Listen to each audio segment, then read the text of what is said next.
под прибою, блакитною водою.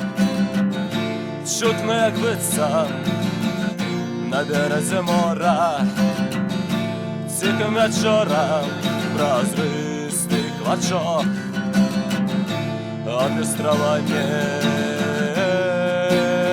далеких дорог і сваляківців на полудньовому сході. Чорного корпусу войски приходять, шлях вояра довираю со зброєю новые смагари нової Європи.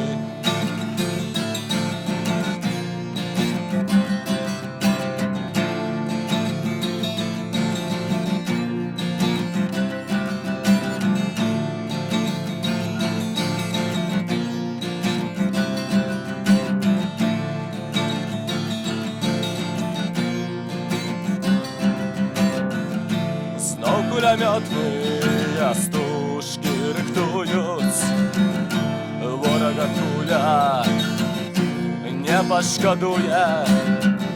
Станція ловить твой пазуни, стяги свободи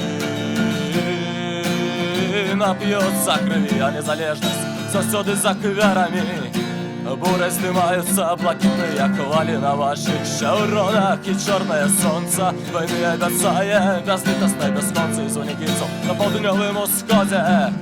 З чорного корпусу войски приходять, шлях вояра довираю со зброєю нової змагари